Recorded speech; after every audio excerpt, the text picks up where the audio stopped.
All right, in today's episode, we're talking about the 11 ways that dentists self-sabotage, and a lot of times they don't even realize it, and it really prevents them from growing. And we talked about the first two episodes, so we're going one by one. The first one was their team didn't know how to answer the question, how much is something on the phones? This is a big problem. No one seems to know how to answer this, and it is something that definitely makes a huge difference in your practice. The second thing that we talked about was not understanding the difference between strategic pricing and couponing. Two totally different things. Dentists lump them together. Really good business people understand these, and unfortunately, a lot of dentists just simply do not understand this concept. And then number three, in what we're going to be going on today, you're going to love this one. The front desk is rude, and they say things like, oh, we are just weeding out the bad patients for you, doc. If your team is coming to you telling you, oh, don't worry, we're weeding out the patients, you aren't going to grow. I've never met an office that grows that is weeding out patients. Now, there's always exceptions to the rule, right? So an example would be you don't take a certain insurance. Someone calls in and they say, hey, we have Medicaid insurance. You don't take Medicaid. You don't participate with it. Yes, those should be excluded from your efforts. Maybe they call in for a certain procedure. They say, hey, do you do all on fours? And you don't. You just do single implants. Shouldn't bring in an inpatient for that, right? If a patient calls in, here's one that I see dentists do that just drives me nuts. A patient calls and says, I need a root canal, but you don't do root canals, but you still bring them in and then you refer them out. Why would you do that? That's just making two trips unnecessarily, okay? So in today's episode, we are going to dive into what exactly it means to weed out patients and why that hurts your growth. So the first thing that I want you to understand is that your team doesn't have the training necessary for them to be able to weed out patients the way that you want. Now, they might keep a handful of patients that you didn't want out of your practice, which is awesome, but you're also losing another 5, 10, 20 patients that you would have wanted because they are weeding them out.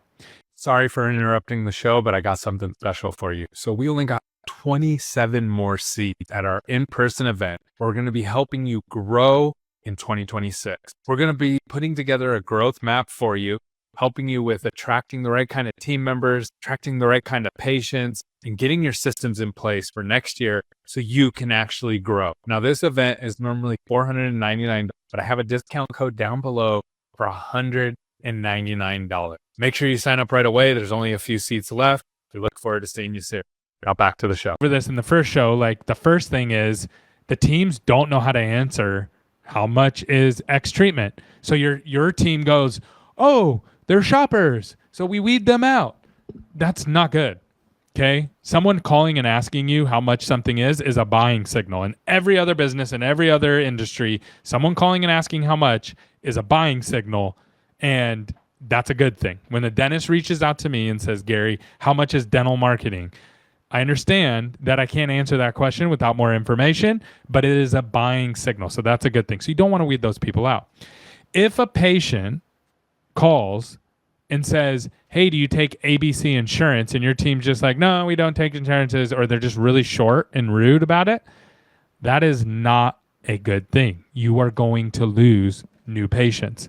A lot of them, really good new patients that you want to come into your practice. Here's another one. The front desk is screening people out based on times. So you'll have somebody call and say, hey, can I come in on a Wednesday? No, we're closed on Wednesday. Or no, we don't have any availability.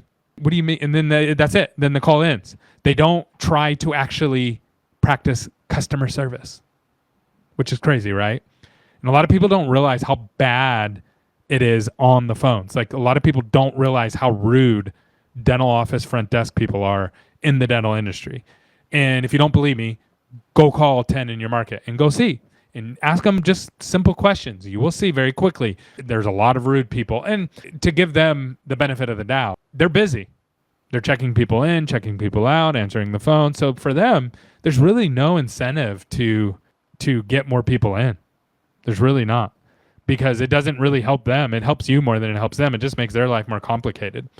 And so That's another way. Another thing that the front desk does is they will just ignore calls.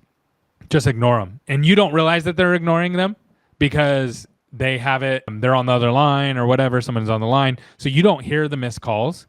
But then when you look at the end of the month and you miss 35% of your calls during normal business hours, that's a lot of new patients that you're losing, that you're screening out, so to speak. And there's different ways to solve this, but the simplest way to solve this is to get your team trained. Now, we have all the training on this and all these subjects that I just touched on. We have it all for you. And it doesn't cost anything. It's free. All you have to do is comment down below. We'll get you the training. And we're going to continue these episodes because these are the things that prevent dentists from growing. If you're just going to be lackadaisical and just be like, all right, yeah, they're just going to be rude to the patients. They're going to screen people out. You will not grow. You will not reach your goals. You can blame the marketing companies all you want, but this one is 100% on your leadership. All right. You have a good day.